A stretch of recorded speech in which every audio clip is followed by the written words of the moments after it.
The rain came down in sheets that night, turning the cobblestone street outside Marcello's into a river of reflected neon and shadow. I should have been used to it by then, the late shifts, the aching feet, the way my uniform clung to my skin from kitchen steam and humidity. But something felt different as I wiped down the last table near the window, watching the city blur behind the glass. Different, wrong, electric. I told myself it was exhaustion. 3 doubles in 4 days would make anyone feel off balance.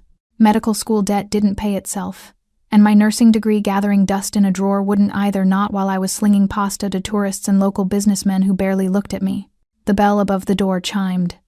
I turned, already forming my apologetic smile. "I'm sorry. We're just about to." The words died in my throat. 2 men entered first, water dripping from their expensive black coats.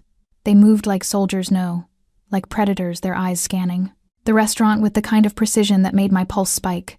Behind them, a woman in a wheelchair was guided through the doorway by a third man, this one older, gentler in his movements. But it was the man who followed last who stole the air from my lungs. He was tall, taller than seemed fair, with dark hair pushed back from a face that could have been carved from marble, if marble could look that dangerous. His suit was immaculate despite the rain, charcoal gray that probably cost more than my rent for a year. But it was his eyes that held me frozen. Dark, penetrating. The kind of gaze that didn't just look at you but through you, cataloging every secret you'd ever kept. Power radiated from him like heat from a furnace. "We need a table." His voice was low, commanding, with an accent that wrapped around the words like velvet over steel. Italian maybe, though his English was perfect. I glanced at the clock. "We're technically closed, but then it won't be a problem." It wasn't a question. Marco, my manager, appeared from the kitchen, and I watched his face go pale. Actually pale. In 2 years of working here, I'd never seen Marco afraid of anything. "Mr. Valorian." Marco's voice cracked slightly. "Of course. The private room. Right away." Valorian. The name echoed in my head, familiar in the way of half-heard warnings and whispered rumors. Valentino Valorian. I'd heard kitchen staff mention that name before, always in hushed tones, always with a glance toward the door. The Valorian family doesn't ask twice. You don't say no to them.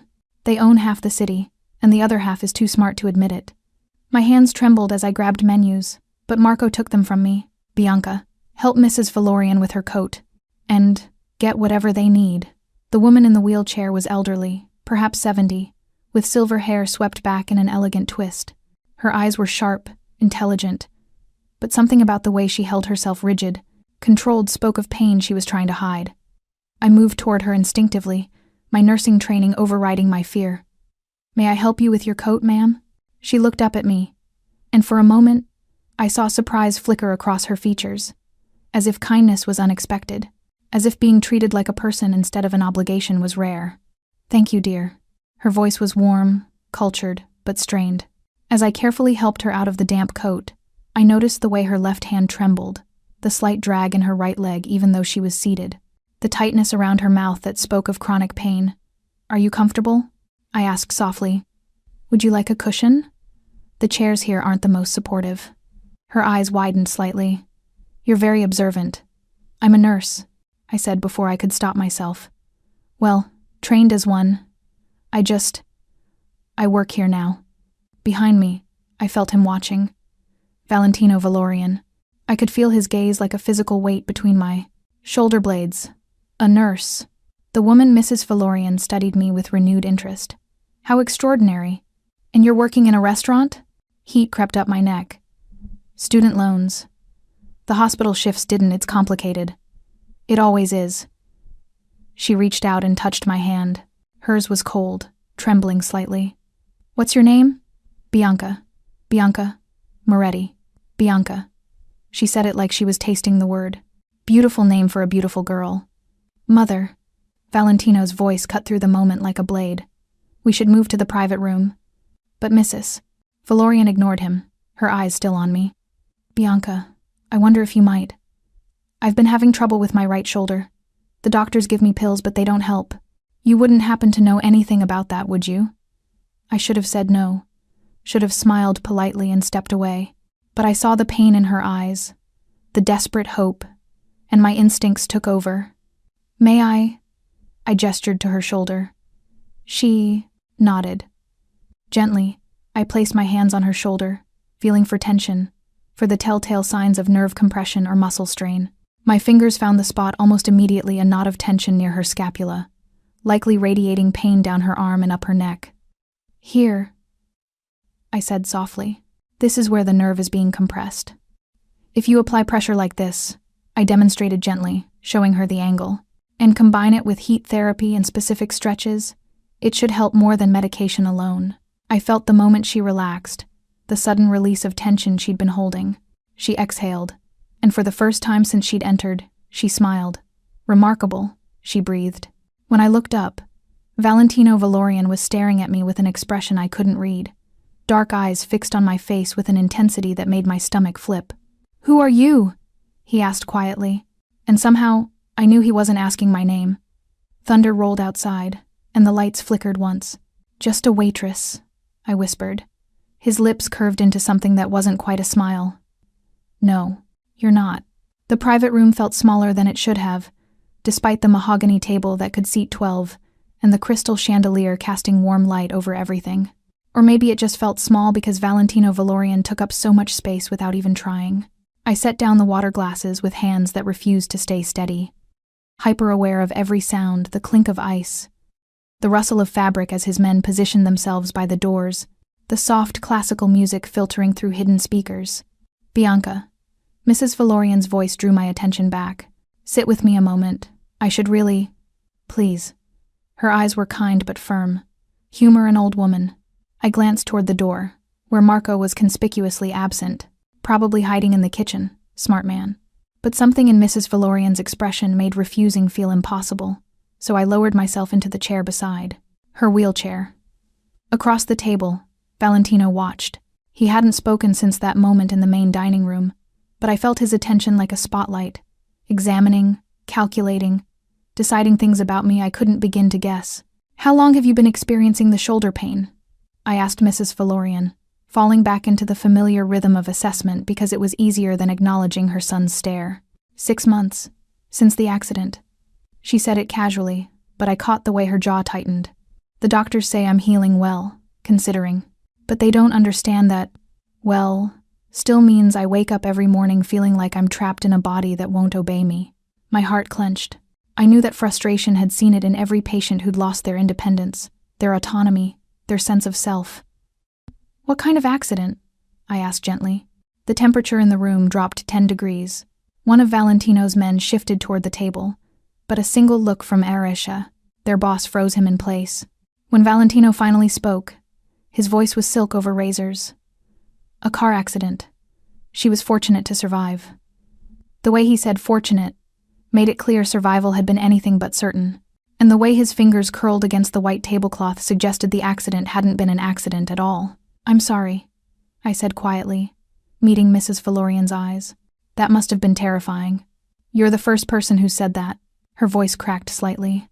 "Everyone else tells me how lucky I am, how grateful I should be, as if gratitude erases fear." I reached out without thinking, covering her cold hand with mine. "You're allowed to be afraid. Trauma doesn't disappear just because you survived it." Silence stretched between us, heavy and raw. Then Valentino stood. The movement was fluid, controlled, but it sent my pulse skyrocketing. He circled the table slowly, his footsteps barely audible on the plush carpet, until he stood behind his mother's wheelchair. His hands rested on the handles, protective and possessive all at once. "You studied nursing where?" he asked me. "Street Catherines. I graduated 2 years ago. Top of your class?" I blinked. "How did you, I'm guessing." His lips curved slightly. "But I'm right, aren't I?" Heat crept up my neck. "Third. I was third. Because you worked full-time while studying." It wasn't a question. Those dark eyes saw too much, cataloged too much. "And now you're here, serving food, because the hospital system chews up idealistic nurses and spits them out drowning in debt." I wanted to look away but couldn't. "That's one way to put it. It's the only way to put it." He leaned down, speaking softly to his mother in rapid Italian.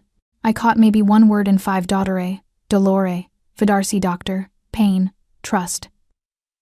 Mrs. Valorian responded in the same language, her tone gentle but firm. They went back and forth for a moment, a private conversation I had no right to witness, before she reached up and patted her son's hand. "Bianca," she said, switching back to English. "My son would like to offer you a position." My stomach dropped. "A position?" Valentino moved around the wheelchair until he faced me directly. This close, I could see the faint scar along his left eyebrow, the way his jaw tightened when he was deciding something. He radiated danger the way other men radiated cologne, inescapable and intoxicating. "My mother needs proper care. The nurses the agency sends are incompetent. They treat her like a task to be completed, not a person." His voice was controlled, but I heard the edge beneath it, the fury he kept leashed. "You saw what they missed in 30 seconds. Imagine what you could do with actual time." I can't just... Name your price." I stood abruptly, my chair scraping against the floor. "I'm not for sale." One of his men moved, but Valentino raised a hand, stopping him. Those dark eyes fixed on me with something that might have been respect, or amusement, or both. "Everyone has a price, Bianca. Not me. No?" He took a step closer, too close. I could smell his cologne, now cedar, and something darker, something that made my head spin. "What about your student loans? $83,000, give or take. What about the eviction notice taped to your apartment door 3 days ago? What about the fact that you're working yourself to death in a restaurant when you could be doing what you were meant to do?" My blood ran cold. "How do you know?"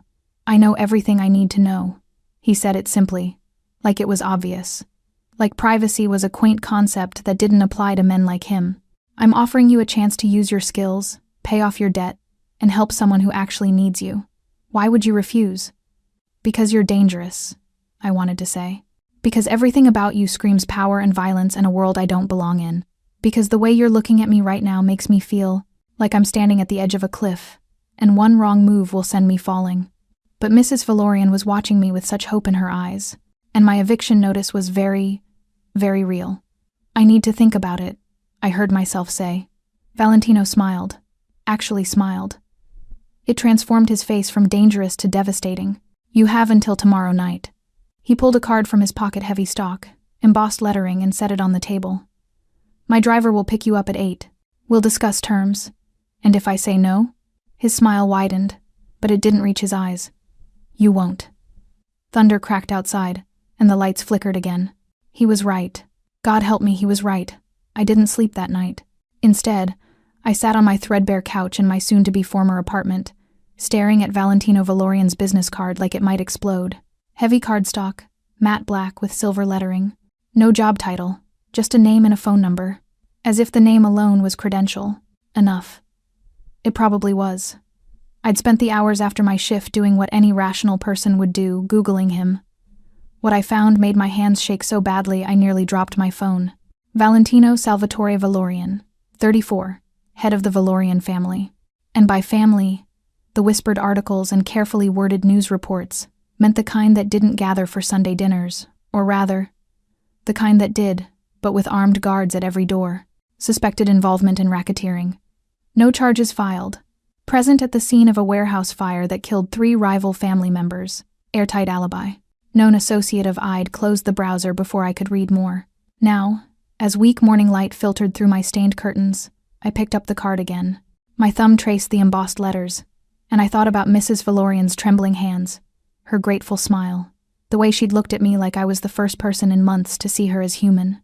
I thought about my eviction, notice, my student loans, the hospital that had laid me off after budget cuts, despite my perfect record. I thought about Valentino's eyes, dark and knowing and dangerous. "You won't say no." My phone buzzed. Unknown number. "A car will arrive at 8 p.m. Wear something comfortable." I stared at the message.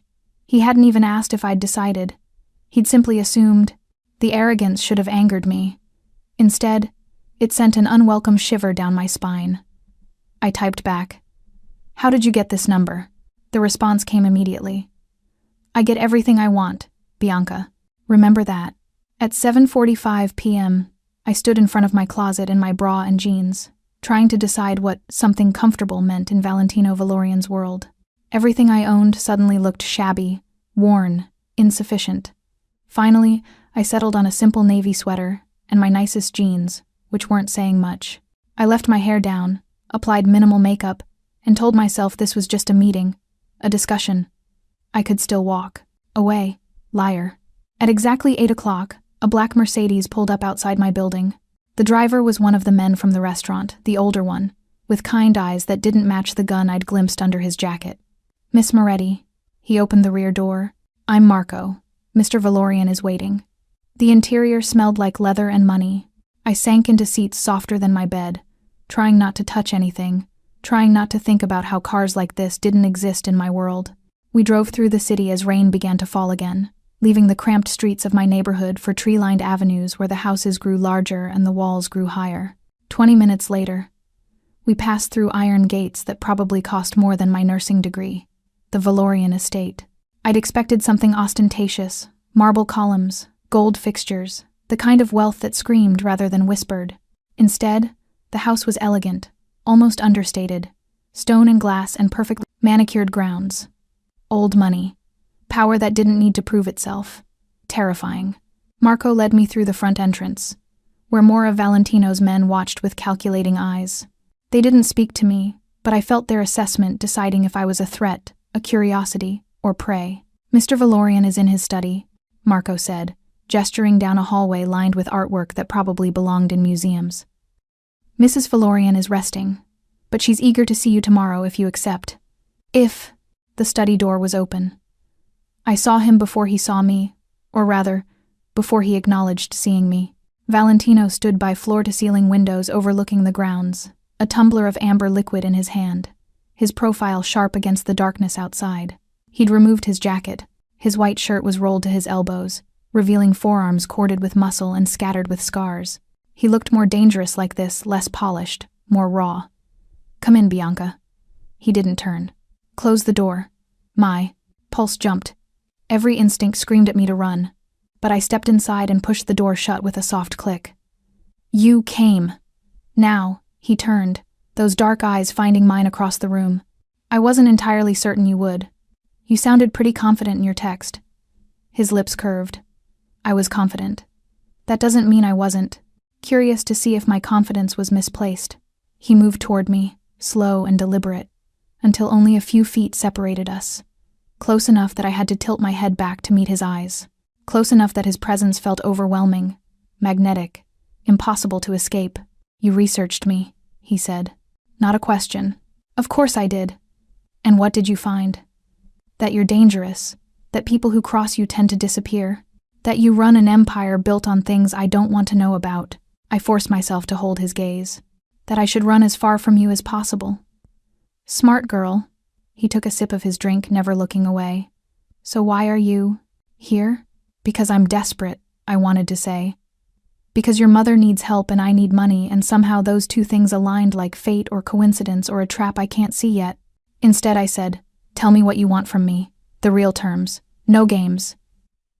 Something flickered in his expression. Surprise. Maybe. Or approval. "You take care of my mother. Physical therapy, pain management, companionship. You move into the guest house on the property. You're available whenever she needs you." He set down his glass. "In exchange, I pay you $5,000 a week, plus I clear your student debt entirely." The room tilted. That's insane. That's over $250,000 a year. My mother's health is worth more than money." His voice went cold. "Absolute. And I take care of what's mine." "What's mine?" The words hung between us, heavy with implication. "There has to be a catch," I whispered. Valentino stepped closer, and I felt the heat of him, the barely leashed power.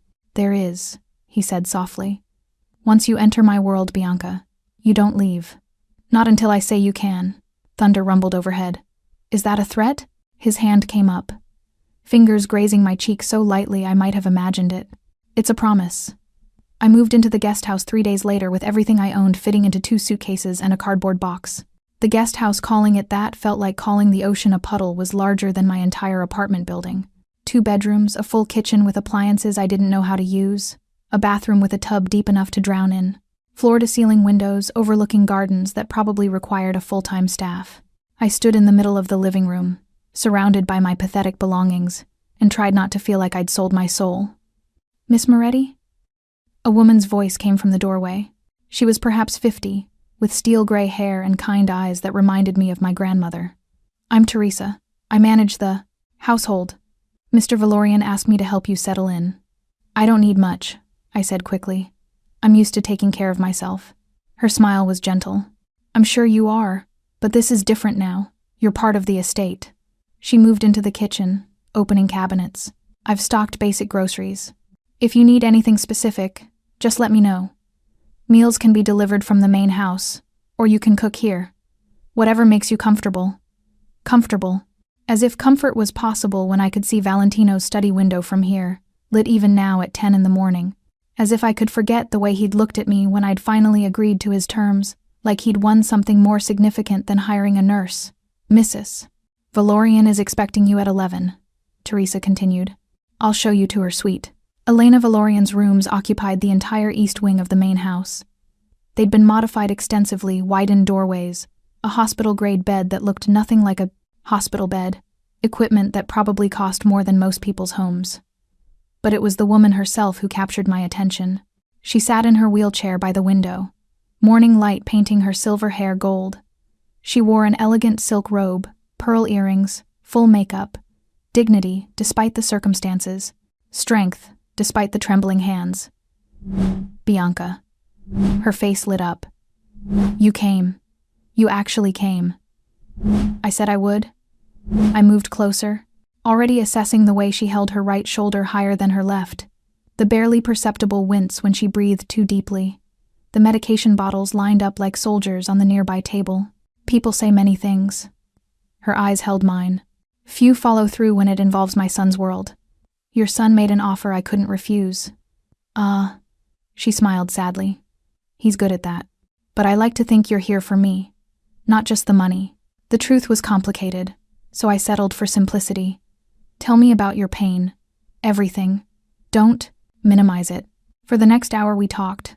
Really talked. Not the surface-level assessment I'd done at the restaurant, but a deep dive into her condition.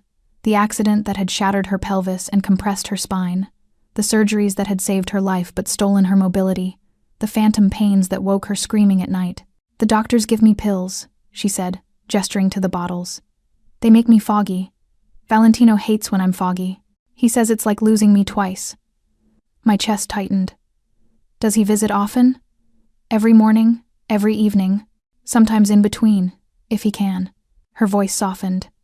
"He blames himself, you know, for the accident." I wanted to ask why, wanted to know if the whispers were true, if the car crash had been meant for him, if his mother had paid the price for his sins, but her eyes had grown distant, haunted. "Let's focus on what we can control," I said instead.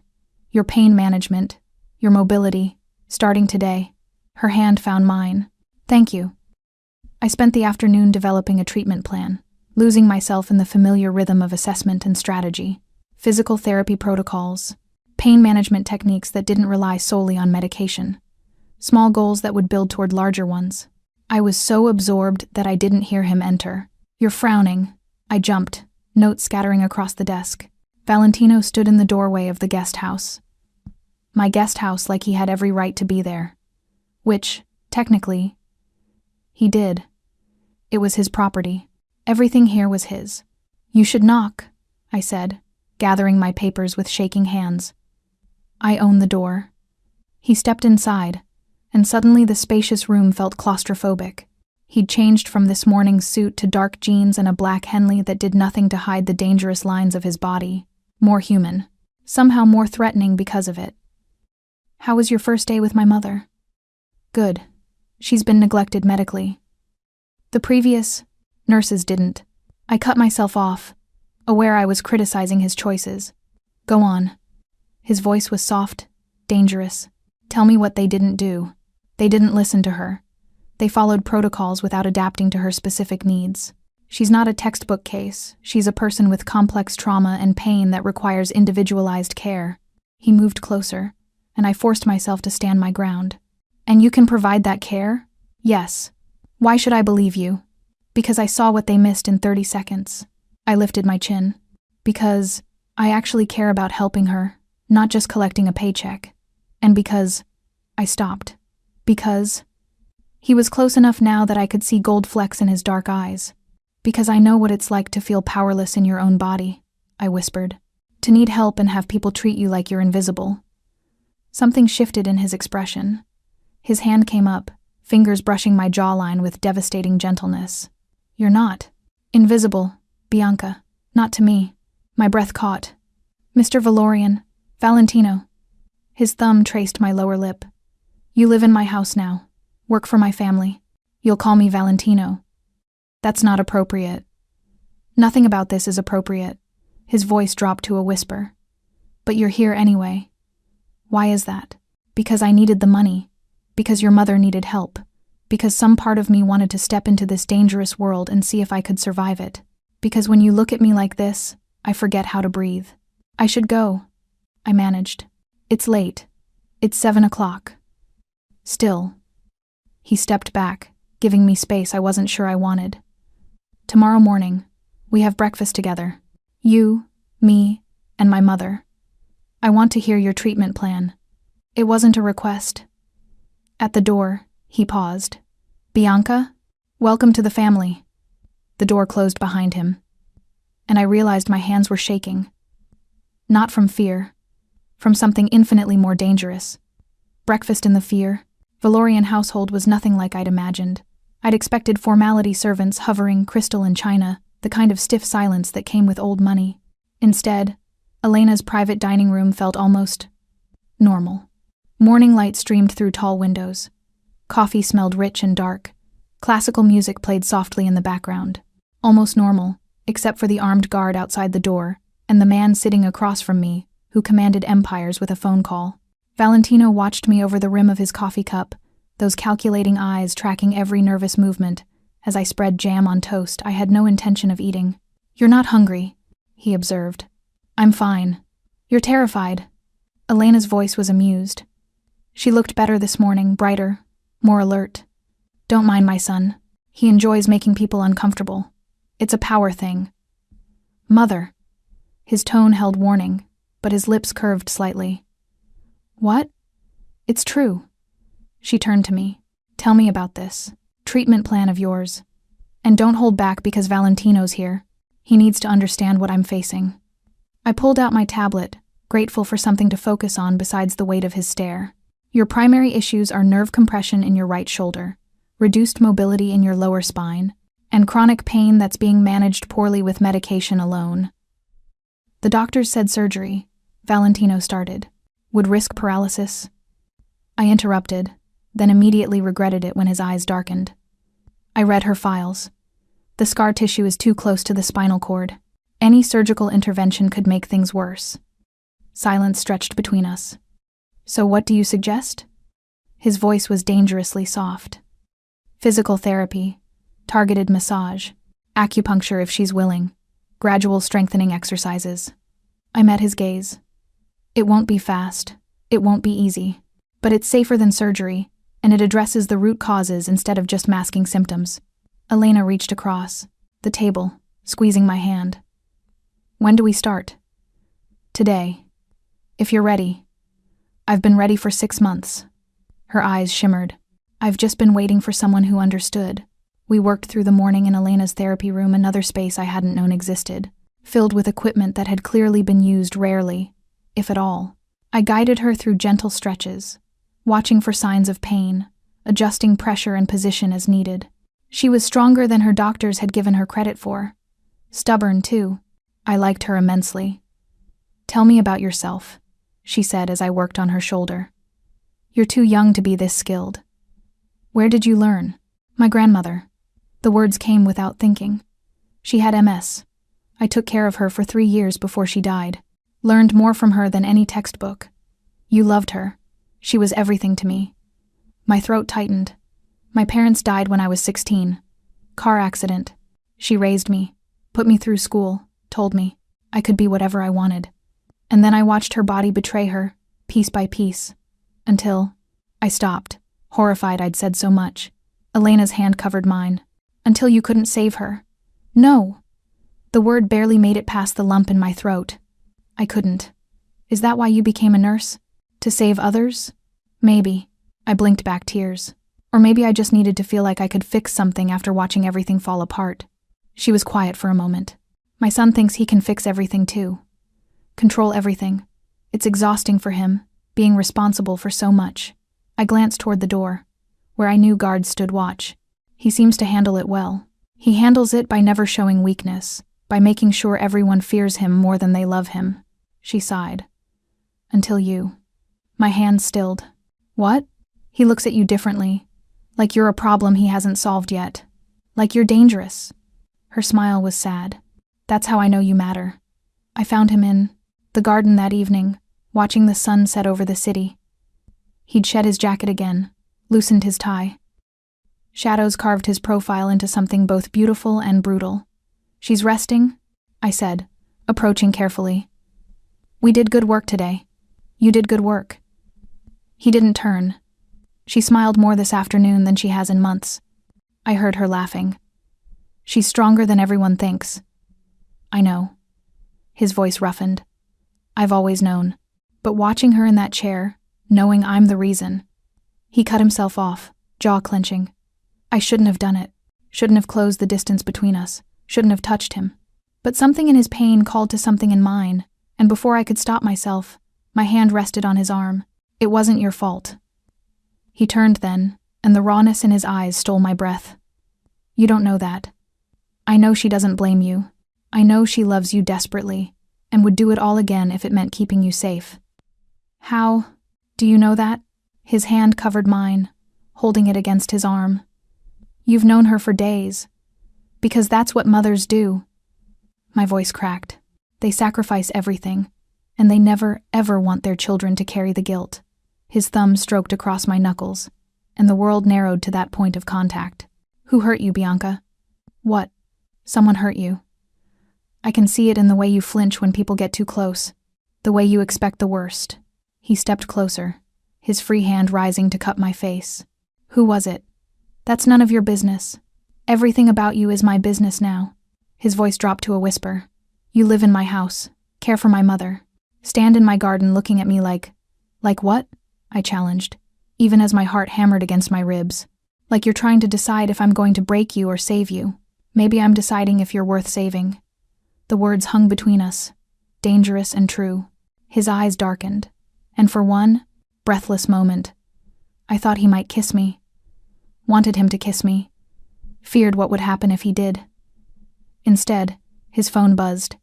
He stepped back, and the spell shattered. When he looked at the screen, his entire demeanor changed from vulnerable to lethal in a heartbeat. I have to go. His voice was cold now, controlled. The man from the garden replaced by the Mafia boss. Stay in the guest house tonight. Don't leave the grounds. Why? What's happening? He was already walking away. Lock your doors, Bianca. And whatever you hear tonight, whatever you see, stay inside. Valentino. He looked back, and the danger in his eyes made my blood run cold. Promise me. I promise. He disappeared into the darkness, and 10 minutes later, I heard cars leaving, engines roaring, men shouting in Italian. Somewhere in the distance, gunfire cracked through the night. I didn't sleep. How could I, when every car engine made me flinch? When shadows moved across the grounds like ghosts, when the silence between gunshots felt more terrifying than the shots themselves? I paced the guest house, phone clutched in my hand, debating whether to call the police. But what would I say? That the man who employed me had driven off into the night toward violence? That I was complicit now, living in luxury paid for by blood money? That some twisted part of me was more worried about him than afraid of him? At 3 a.m., headlights swept across my windows. I pressed against the glass, heart in my throat, as 3 black SUVs rolled through the gates. Men emerged, Valentino's men moving with military precision despite obvious exhaustion. One limped, another had his arm in a makeshift sling. Then Valentino stepped out of the lead vehicle. Even from this distance, I could see the blood on his white shirt. Dark stains across his chest and sleeve. He moved stiffly, favoring his left side, barking orders in Italian that sent his men scattering. I was out the door before I could think better. Of it, Miss Moretti. Marco materialized from nowhere, blocking my path. You should go inside. He's hurt. It's not his blood. The words should have reassured me. Instead, they made everything worse, the image of Valentino covered in someone else's blood. of what he'd done tonight, of who he really was beneath the expensive suits and careful control. But then he stumbled slightly, catching himself against the SUV, and I saw the way his face went white. "That's a lie," I said quietly. "And you know it." Marco's expression wavered. Then, almost imperceptibly, he stepped aside. I ran. Valentino looked up as I approached, and fury flashed across his features. "What are you doing out here? I told you to stay inside. You're bleeding." I reached for his shirt, but he caught my wrist. "It's nothing. Let me see. Bianca. Now." I used my nurse voice, the one that brooked no argument. "Unless you want to pass out in front of your men and look weak." His jaw clenched, but he released my wrist. Pride and pain warred in his expression before he finally nodded toward the main house. "Inside. Not here." He led me to his private study, the one I'd first met him in. This time, I saw details I'd missed: the wall safe behind a painting, the security monitors showing every angle of the property, the gun mounted beneath his desk. He shrugged off his ruined jacket, and I tried not to think about whose blood decorated it like abstract art. "Shirt off," I ordered, pulling supplies from the first aid kit Marco had wordlessly provided. Demanding. But he complied, wincing as he peeled the fabric away from his skin. My breath caught. His torso was a map of violence, old scars crisscrossing his ribs, a fresh gash along his side still bleeding sluggishly, bruises blooming purple across his abdomen. This was the body of a man who'd survived more than I could imagine, who wore war like a second skin. "It's not as bad as it looks," he said quietly. "It looks like you got stabbed, grazed. There's a difference." I pressed gauze against the wound, and he hissed through his teeth. "Sorry," I murmured, though I wasn't sure I meant it. He'd promised me safety, then driven off toward danger without explanation. "You're angry," he observed. "I'm terrified." The truth escaped before I could stop it. "You left. There was gunfire. You came back covered in blood. What am I supposed to feel?" His hand came up, tilting my chin until I met his eyes. "Relief that I came back at all. Is this normal for you? Violence in the middle of the night?" "It's necessary." His voice was flat, emotionless. Someone tried to move product through my territory without permission. I had to remind them why that's a mistake. Remind them. My hands trembled as I cleaned his wound. "You mean hurt them? Kill them?" "Yes." The simplicity of it, the lack of apology or justification should have repulsed me. Instead, it felt almost honest. He wasn't pretending to be something he wasn't. Wasn't trying to convince me his hands were clean. "Why do you do it?" I whispered. "This life, this violence. You're smart enough, rich enough to do anything else." "Because it's who I am." His fingers traced my jawline, gentle despite everything. "My father built this empire. My grandfather before him. It's in my blood, Bianca. The same way healing is in yours. Healing and hurting aren't the same, aren't they?" His dark eyes held mine. "You tear down damaged tissue to help the body rebuild. You cause pain to facilitate healing. Sometimes destruction is necessary for survival. That's different, is it?"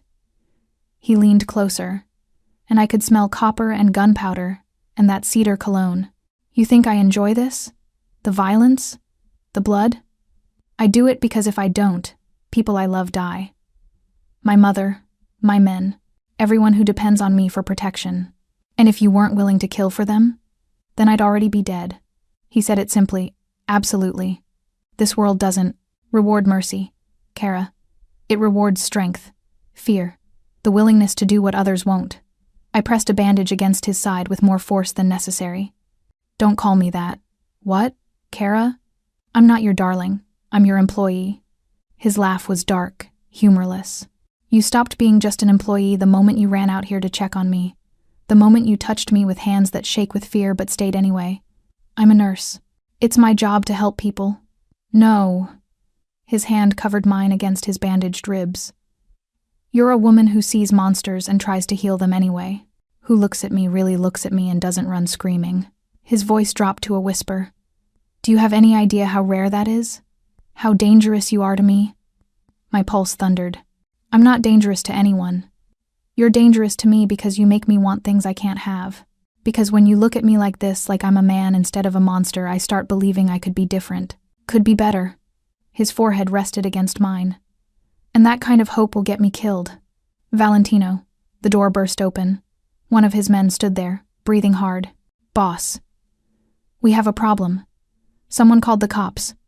Anonymous tip about gunfire. They're at the gates." Valentino was on his feet instantly, all vulnerability erased. "How long?" 3 minutes. Maybe less. He turned to me, his expression hard. "You were here all night. In the guest house. You heard nothing. Saw nothing. Understand? But, understand?" His hand gripped my shoulders. "They'll question you, Bianca. And you need to lie." "I don't lie." "Then learn." He pressed something into my hand. "A phone, different from mine. If they separate us, if anything happens, you call the number programmed in there. Only that number. Promise me." Blue and red lights flickered through the windows. "Promise me." His voice was desperate now, afraid in a way I'd never heard. "I promise." He kissed my forehead quick, fierce, then shoved me toward the door. "Marco, get her to the guest house. Make it look like she's been asleep." As I was pulled away, I looked back. Valentino stood in his blood-stained shirt, preparing to face the law with the same cold control he'd faced his enemies, and I realized I'd just agreed to protect a killer. Chapter 7. Shattered Illusions. Word count 1021. The police detective who questioned me had kind eyes and a wedding ring worn thin from years of wear. She reminded me of my grandmother, patient, observant, the type who noticed when you were lying. Miss Moretti. Detective Sarah Chen sat across from me in the guest house living room, notepad balanced on her knee. "You're sure you didn't hear anything unusual last night?" "I'm a heavy sleeper." The lie tasted like ash. "I took melatonin around 10. Didn't wake up until I heard cars this morning." "This morning?" She wrote something down. "Not at 3 a.m. when Mr. Valorian and his men returned?" My heart hammered, but I kept my expression neutral. Years of nursing had taught me to control my face during crisis. "I didn't hear them come back. I was asleep." In a guest house 50 yards from where multiple vehicles arrived, with their engines running, men shouting, "I told you I took melatonin, and I wear earpids when I sleep." The city noise. I trailed off, hoping I sounded believable. Detective Chen's eyes held mine for a long moment, then she flipped her notebook closed. "Miss Moretti, I'm going to be honest with you. I've been investigating the Valorian family for 3 years. I know what Valentino Valorian is, what he does, and I know that people who work for him either become complicit in his crimes or become victims. I'm a nurse. I take care of his mother. I'm sure you do." Her voice softened. "And I'm sure Elena Valorian is a lovely woman who needs help. But that doesn't change what her son is, or what he'll do to protect his empire." She pulled out a business card, pressing it into my hand. "When you're ready to tell the truth, when you're ready to get out, call me. Any time, day or night. There's nothing to tell. Not yet." She stood, sympathy in her gaze. "But there will be. There always is with men like him." After she left, I sat in the silence, her card burning in my palm like an accusation. I found Elena in her therapy room, pretending to read but clearly waiting. She set down her book the moment I entered. "The police questioned you." "Not a question." "Yes." "What did you tell them?" "Nothing." I said I was asleep. Didn't hear anything. I moved to her wheelchair, needing the familiar routine of assessment to ground me. "But I lied to the police, Elena. I lied for him." "I know." Her hand found mine. "And I'm sorry you were put in that position." "What happened last night? Really?" She was quiet for so long I thought she wouldn't answer. Then, "Someone tried to hurt our family. Valentino protected us. That's all you need to know." "By killing people? By doing what was necessary?" Her voice was steel beneath silk. "You think this life is simple? That men like my son have choices? They don't. They protect or they die. There is no middle ground." I pulled my hand away, suddenly angry. There's always a choice. He could walk away, do something legitimate. He has enough money. Money means nothing without power to protect it. Elena's eyes flashed. "Do you know why I'm in this chair, Bianca? Really?" My stomach dropped. "The car accident." It wasn't an accident. It was a message. From the Marchetti family, trying to force Valentino into giving up territory. Her voice shook. "They ran my car off the road, left me for dead. And do you know what my son did?" I didn't want to know. God help me, I didn't want to know. He declared war. Systematic, methodical, absolute. Within 6 months, The Marchetti family ceased to exist. Pride and sorrow warred in her expression. Not because he's a monster, because he loves me. Because in his world, you protect your family or you lose them. That doesn't make it right. No, it makes it survival. She reached for me again. I see the way you look at him, the way he looks at you. And I'm telling you this now. Before it's too late, loving my son means accepting all of him. The beautiful and the brutal. Can you do that? I don't love him.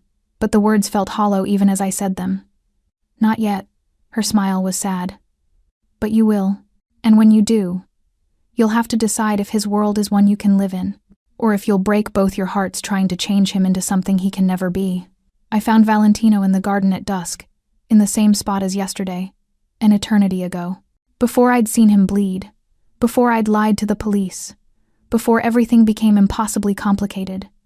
He turned as I approached, and I saw exhaustion in every line of his body, the bandage beneath his shirt, the weight of his choices. You should be resting, I said. So should you. But here, we are. He studied my face. The police didn't believe you. How do you know? Because Detective Chen is smart, persistent. She knows you're lying. He turned back to the city lights. She'll keep watching you, waiting for you to break. Maybe I should. The words hung between us like a gunshot. He went very still. What? Maybe I should tell her the truth. About last night. About what you do. About all of it. I stepped closer, needing him to see my face. Because I can't keep doing this, living in your house, taking your money, lying to protect you while pretending I don't know what you are. And what am I, Bianca? His voice was dangerously soft. A killer. A criminal. Someone who solves problems with violence. My voice cracked. Someone I should run from as fast as I can. Then run. He turned to face me fully, and the rawness in his eyes stole my breath. Leave tonight. I'll pay you for the month. Clear your debt anyway. You can disappear, start over, pretend you never met me. Just like that? Just like that. But his hands clenched at his sides. I won't stop you, won't chase you. You want out, Kara. I'll let you go. I should have said yes. Should have taken the escape he was offering. Should have walked away before I drowned in the darkness of his world. Instead, I heard myself whisper, what if I don't want to go? His eyes darkened. Then you're more dangerous than I thought. Why? He closed the distance between us in 2 strides, his hand cupping my face with devastating gentleness. Because staying means you've chosen this.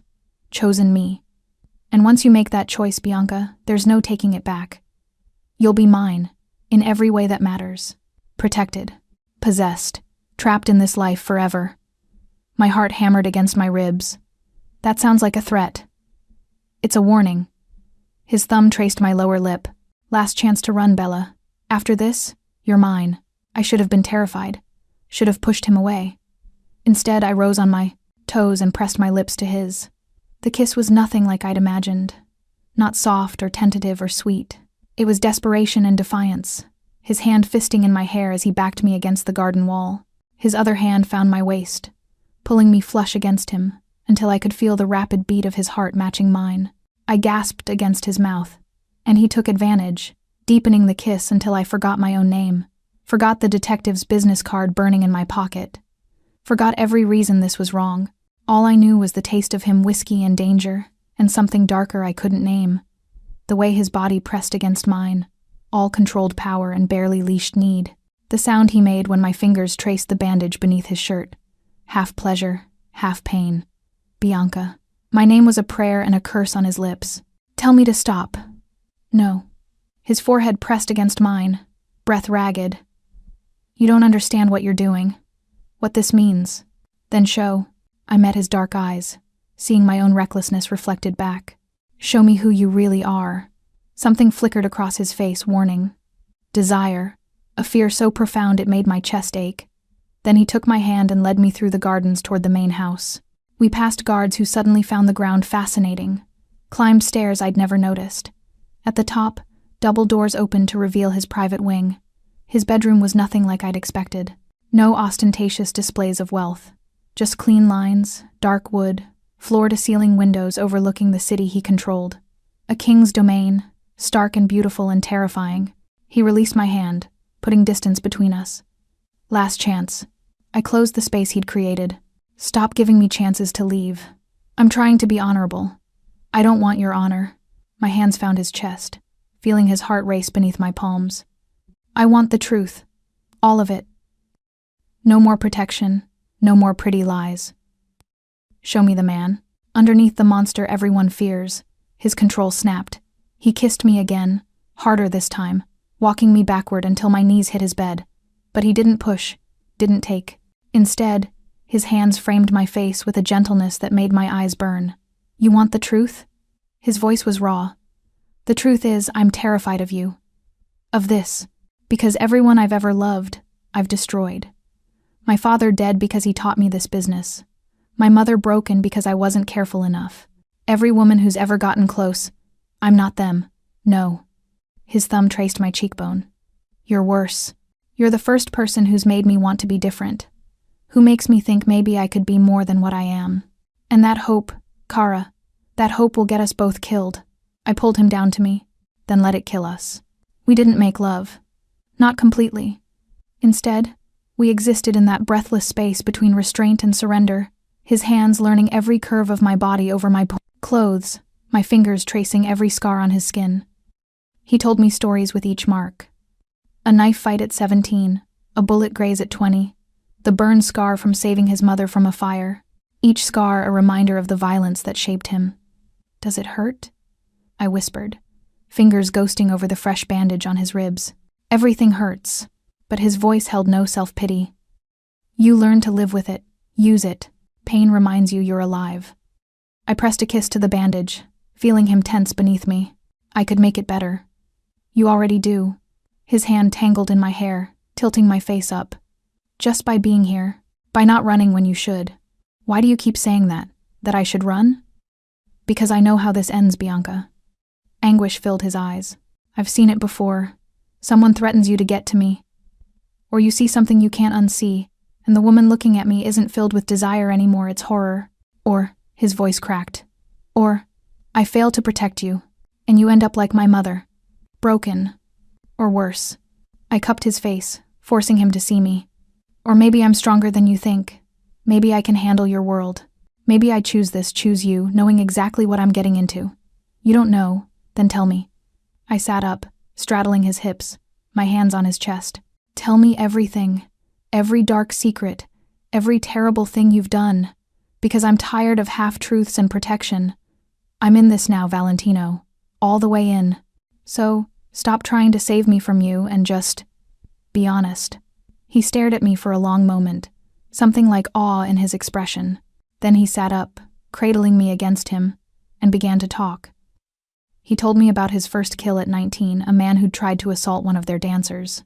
How he'd felt nothing but cold satisfaction watching the light leave his eyes. He told me about the territories he controlled through fear and force, the politicians in his pocket, the judges who ruled in his favor, the intricate web of corruption and violence that kept his empire running. He told me about the nightmares his mother's screams, his father's last breath, the faces of every person he'd killed, how he woke up sometimes not knowing if he was monster or man, and I listened, absorbed every confession, felt the weight of his sins settle onto my shoulders alongside my own choices.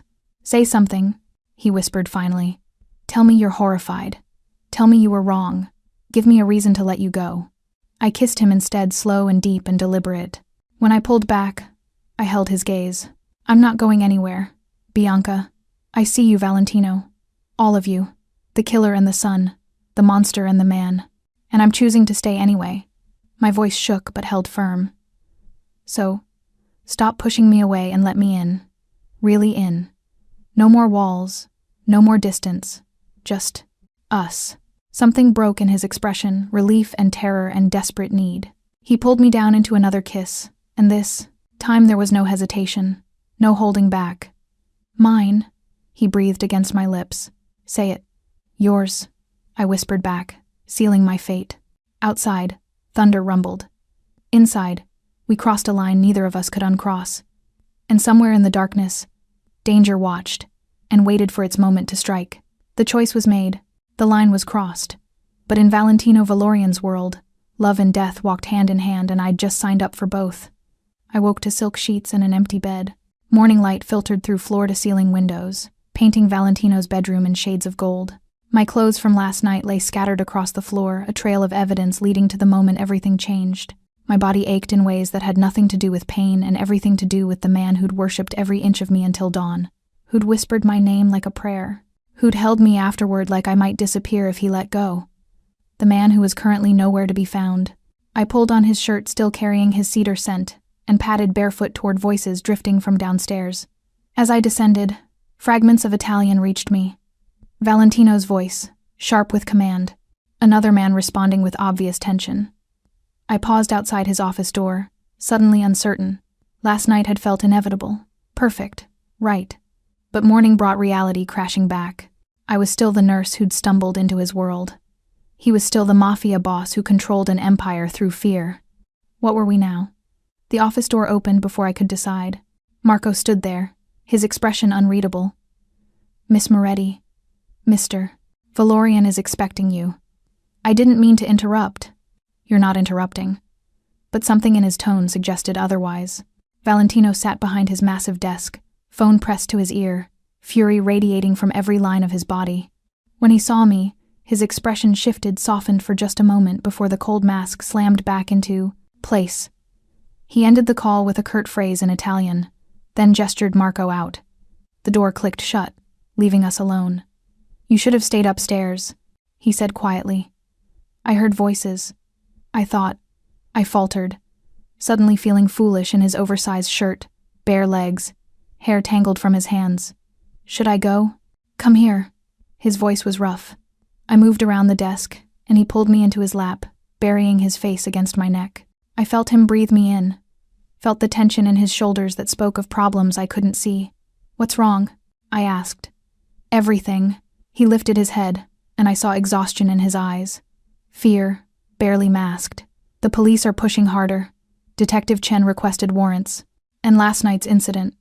It started a chain reaction. I can't stop. "What kind of chain reaction?" "The kind that ends in war." His hand cupped my face. "The Rossini family thinks I'm weak. That hitting their operation means I'm desperate, losing control. They're mobilizing, planning retaliation." My stomach dropped. "Against you?" "Against everyone I care about." His thumb traced my lower lip. "I need to send you away. Today. Somewhere safe where they can't reach you." "No. Bianca. No."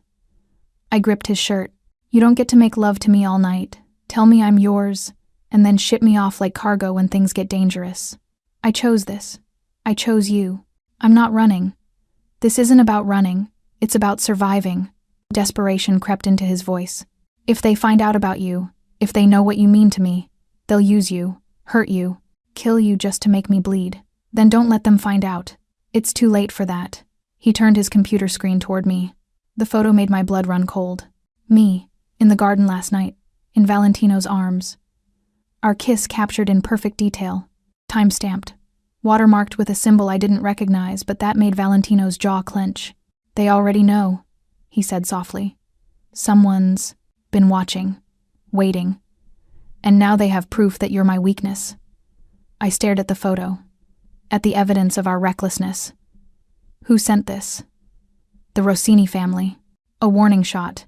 He closed the laptop with controlled violence. "They're telling me they can reach anyone, anytime, that nobody I love is safe. So what do? We do nothing. You leave. I handle this." "And your mother?" I challenged. "You're going to send her away too? Uproot her from her home, her recovery, everything she knows?" His silence was answer enough. "You can't protect everyone by hiding them away, Valentino. Sometimes you have to stand and fight. Together. You don't understand what you're asking. Then help me understand."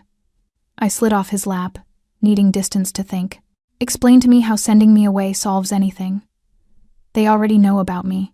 They already have that photo. What's to stop them from coming after me wherever I am? But now, without your protection, without your men, without..." The explosion cut me off. The sound was deafening, windows shattering, alarms screaming, the floor beneath us trembling. Valentino had me on the ground before I could process what happened, his body covering mine as debris rained down. "Stay down!" His voice was raw command. Gunfire erupted. Close, too close. I heard shouting in Italian, Running footsteps, more gunshots. Valentino was up in an instant, grabbing a gun from under his desk. "Marco!" The door burst open. Marco's face was bloodied, his shirt torn. They breached the east gate. At least 15 men. Rossini family insignia. My mother, Teresa, has her in the safe room. But boss, they knew exactly where to hit. Someone gave them our security layout. Betrayal. The word hung unspoken but deafening. Valentino's face went absolutely cold. Lock down the house. Full protocol. And find the leak. He turned to me, gripping my shoulders. "Bianca, listen to me very carefully. Marco is going to take you to the panic room. You, stay there. No matter what you hear, no matter how long it takes, you don't come out until I come for you. Understand? What about you? I'm ending this." He kissed me hard, desperately.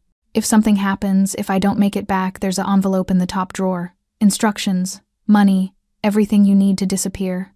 Promise me you'll use it. Valentino, please, promise me." Tears burned my eyes. "I promise." Another explosion rocked the house. Closer this time. He pressed something into my hand. Cold, heavy metal, a gun. "Safety's on. Point and squeeze if anyone comes through that door who isn't me or Marco."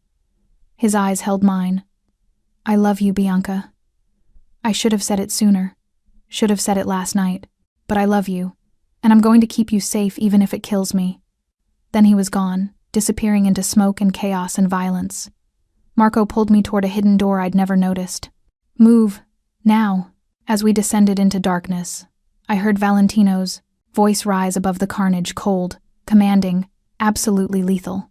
The monster they feared had been unleashed, and I prayed to God he'd survive it. Because I'd just realized something terrifying. I loved him too. The panic room was a concrete tomb 6 feet underground. Elena sat in her wheelchair beside me, Teresa hovering nearby with a first aid kit she kept checking compulsively. We'd been down here for 2 hours, maybe 3. Time felt elastic in the darkness, measured only by the muffled sounds of violence above our heads.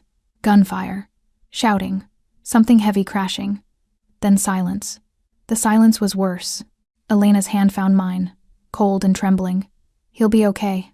My son always survives." "You don't know that." My voice cracked. "I know him. I know he'll fight like hell to get back to us. To you." She squeezed my fingers. "He told me, you know. This morning, before everything went to hell, he told me he'd found something worth protecting more than his empire." My throat tightened. He shouldn't have said that. "Why? Because it's true?" Her smile was sad in the emergency lighting. "Love isn't weakness, Bianca. It's the only thing that makes any of this bearable. The violence, the fear, the constant weight of responsibility. Love is what keeps us human."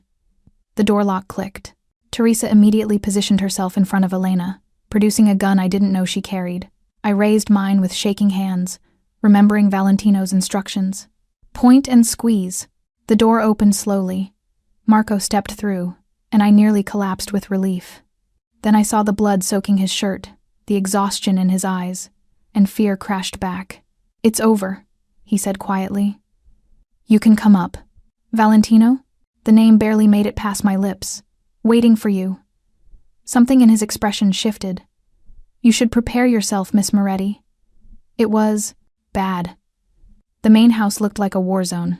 Shattered windows, bullet holes in the walls, blood so much, blood staining the marble floors. Men moved through the wreckage with grim efficiency, clearing bodies, documenting damage, making the evidence of violence disappear like magic. I found him in the garden. He stood with his back to me, shoulders rigid, hands clenched at his sides. His shirt was destroyed, revealing the bandage I'd placed yesterday, now soaked through with fresh blood.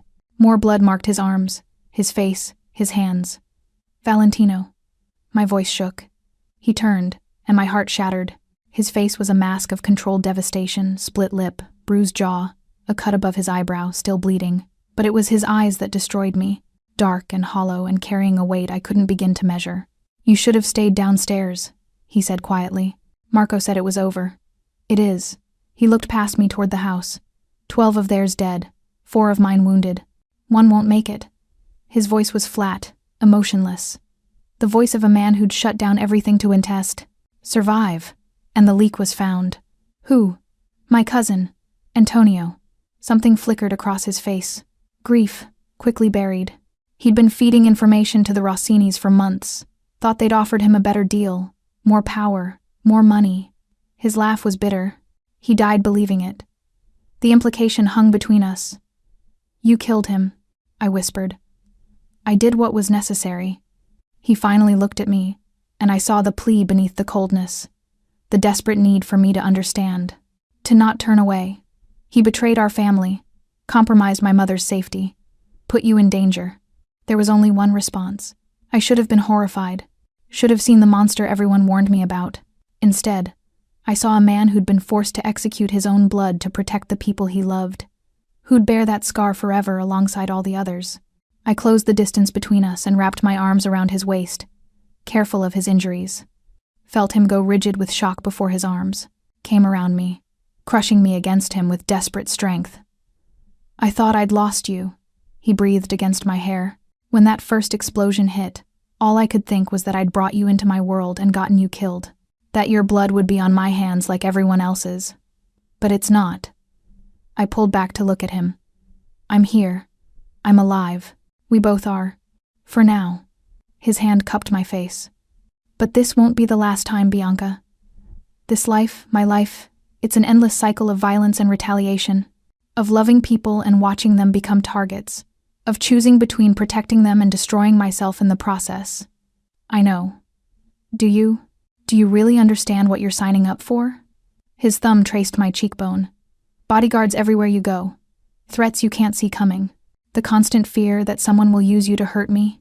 Children, if we ever have them, growing up surrounded by danger. Is that really what you want? I want you. The words came, out fierce, certain. I want mornings waking up in your arms. I want helping your mother heal. I want being part of something bigger than myself, even if it's complicated and dangerous and wrong by everyone else's standards. I gripped his shirt. I want a life with you, Valentino. However long we get, however dangerous it is, I choose you. I choose this. And I'm not changing my mind. He stared at me for a long moment, something like wonder in his eyes. Then he kissed me soft and reverent and tasting of blood and smoke and desperate relief. Marry me, he whispered against my lips. My heart stopped. What? Marry me, he pulled back, deadly serious. Not someday. Not when things are safer. Now. Today. Because I've spent my whole life building walls and keeping people at a distance, and you tore through every defense like they were paper. Because when I thought I might die today, all I could think was that I'd never made you really mine, never given you my name, never stood in front of God and my family, and declared that you're the only thing in this world more important than power. Tears streamed down my face. You're insane. Probably. His smile was crooked, beautiful despite the blood. But I'm your kind of insane. So what do you say, Bianca Moretti? Will you become Bianca Valorian and let me spend the rest of my life trying to deserve you? Above us, storm clouds gathered. Behind us, his world waited dangerous, violent, impossible. But in his eyes, I saw my future. Complicated and terrifying and absolutely right. Yes, I whispered. Yes. He kissed me again as thunder rolled overhead, sealing a promise made in blood and ashes. And somehow, impossibly, I'd never felt safer. In Valentino Valorian's world, love was a weapon and a weakness. But as his ring slid onto my finger 3 hours later, a simple ceremony with his mother crying and his men standing guard, I realized something profound. Sometimes the most dangerous thing you can do is choose. Love anyway, and pray like hell that it's enough to survive the darkness. It would have to be, because there was no going back now. 6 months later, I woke to the sound of rain against windows and the warmth of Valentino's body curved around mine. Some mornings, I still couldn't believe this was my life, that the ring on my finger was real, that the man who'd once terrified me now held me like I was something precious he was afraid to break. You're thinking too loud, he murmured against my neck, voice rough with sleep. How do you know I'm thinking? Because your breathing changes. You get tense. His hand splayed across my stomach, protective and possessive. What's wrong? Nothing's wrong. I turned in his arms to face him. Morning light caught the scar above his eyebrow, a permanent reminder of the day everything changed. I'm just happy, and it scares me sometimes. His dark eyes studied my face with that intensity that still made my pulse race. Why does happiness scare you? Because I know what you had to sacrifice for it. What we both did. I traced the newest scar along his collarbone, earned in a skirmish 2 months ago. Sometimes I wonder if we're tempting fate. If being this happy means something terrible is coming. Something terrible is always coming, Kara. He caught my hand, pressing a kiss to my palm. That's the nature of this life. But we face it together now. You, me, my mother, our family, our family. The words still sent warmth through my chest. Elena had made remarkable progress. She could stand now with assistance, take small steps with her walker. The physical therapy was brutal, but she approached it with the same iron will that had kept her alive through the accident. Last week, she'd walked to the garden unassisted only 10 steps, but she'd cried in my arms after like she'd climbed a mountain. Speaking of family, Valentino said carefully, "My mother wants to throw you a proper wedding reception. Something big, public. She says 3 witnesses, and a judge doesn't count as celebrating." I groaned. "Valentino, we talked about this. I know you don't need it, but she does. She wants the world to see that you're mine, that you chose this life, this family, me." His voice softened. "Let her have this. Let her celebrate something good after everything she's lost." He was right, of course. Elena had been planning this reception for months, pouring all her energy into something joyful instead of dwelling on pain. How could I deny her that? Fine, but nothing ostentatious. I mean it, Valentino. No ice sculptures or... He kissed me quiet, slow and deep and thorough. When he pulled back, his smile was wicked. "I make no promises. My mother has very specific ideas about what constitutes appropriate. God help me. Too late for that, Signora Valorian." His hand slid beneath the silk of my nightgown. "You sold your soul to the devil. Now you're stuck with me." I pulled him closer, feeling the familiar heat building between us. Good thing I like the devil. The reception was, predictably, excessive. The ballroom glittered with 1,000 candles. White roses, Elena's favorite, cascaded from every surface. A string quartet played softly as guests in designer gowns and expensive suits mingled, drinking champagne that probably cost more than my old apartment. But it was the people that made it real. Marco, acting as Valentino's best man, making a surprisingly heartfelt toast about loyalty and finding light in darkness. Teresa, who'd become more mother than housekeeper to me, crying openly as she hugged me. Even some of Valentino's associates, dangerous men with kind eyes who treated me with careful respect, offering congratulations. And Detective Chen. I found her near the exit, nursing a glass of wine and looking deeply uncomfortable in formal wear. "Detective." I approached carefully. "I didn't expect to see you here. Mrs. Valorian." Her smile was wry. "Your husband invited me. I think he enjoys making me uncomfortable." "He does." I couldn't help but smile. "But that's not why you came." She studied me for a long moment.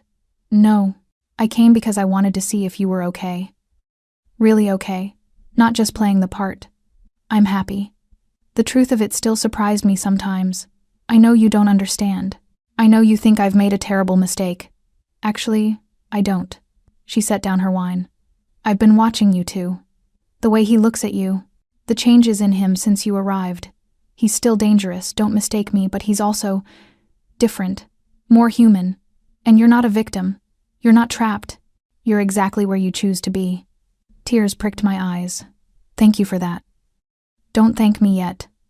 I'm still investigating your husband, and if he crosses certain lines, I'll do everything in my power to bring him down."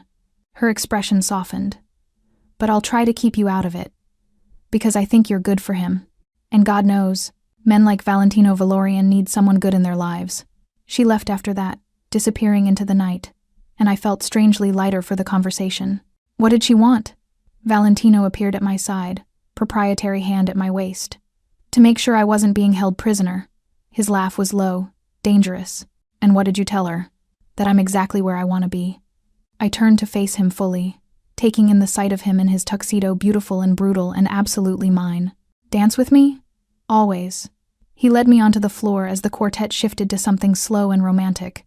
His arms came around me, holding me close, and I rested my head against his chest, listening to the steady beat of his heart. "I love you," he murmured against my hair. "I know I don't say it enough. I know I'm not always good at showing it in ways that make sense. But you're everything to me, Bianca. My salvation, my redemption, the only truly good thing in my entire goddamn life." looked up at him, seeing vulnerability beneath the dangerous exterior. I love you too. All of you. The darkness and the light, the monster and the man. Every beautiful, broken, impossible piece. He kissed me then in front of his men, his mother, his entire world like I was oxygen, and he was drowning. And as I kissed him back, I realized something profound. We were both beautifully scarred, both survivors of trauma and violence, and choices that couldn't be undone, both trying to build something good in a world that thrived on darkness. But together, we were enough. Broken pieces forming something whole. Light and shadow dancing in perfect balance. Love born from ashes and blood and desperate hope.